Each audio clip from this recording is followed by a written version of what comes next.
তো দেখো এর ভেতরটা কতটা সুন্দর হয়েছে।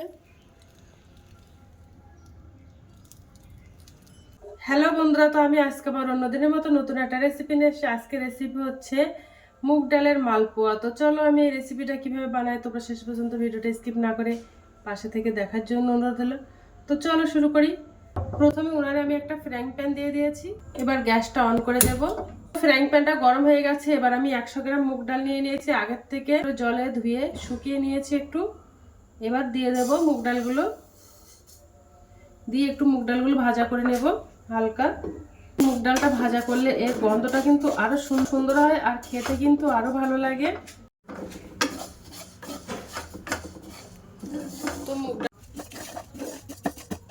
তো দেখো মুগ ডালটা একটু লাল লাল করে ভাজা করে নিয়েছি, এবার আমি গ্যাসটা অফ করে দেব।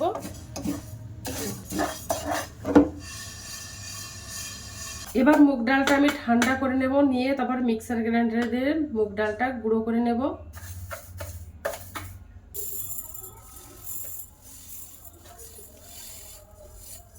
তো দেখো ডালটা গুঁড়ো করে নিয়েছি, একদম পাউডার মতো গুঁড়ো হয়ে গেছে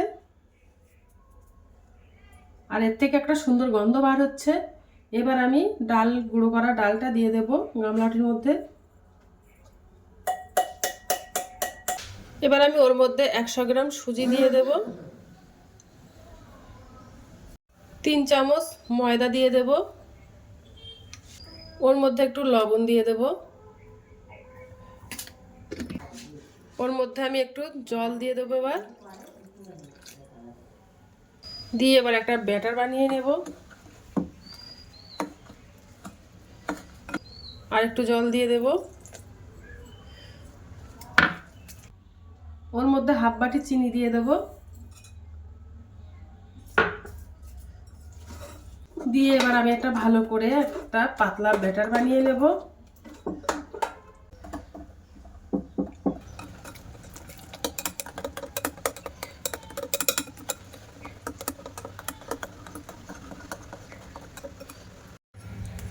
তো দেখো ব্যাটারটা বানানো হয়ে গেছে,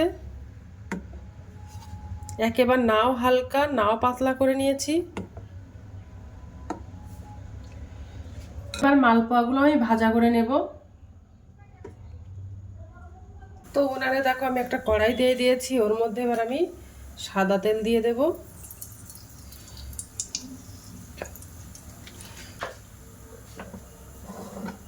তেলটা গরম হয়ে গেছে, এবার আমি 1 চামচ ব্যাটার দিয়ে দেব।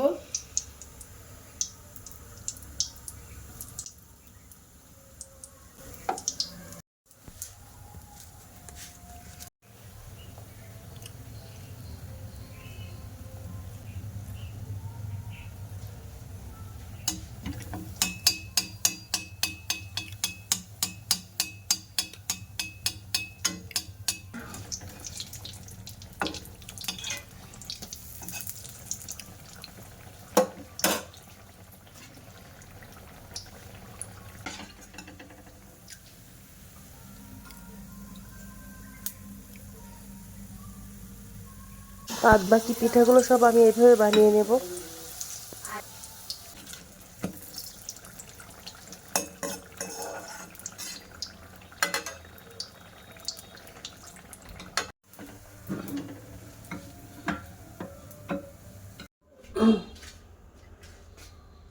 তো দেখো পিঠাগুলো সব বানানো কমপ্লিট হয়ে গেছে, কত সুন্দর হয়েছে।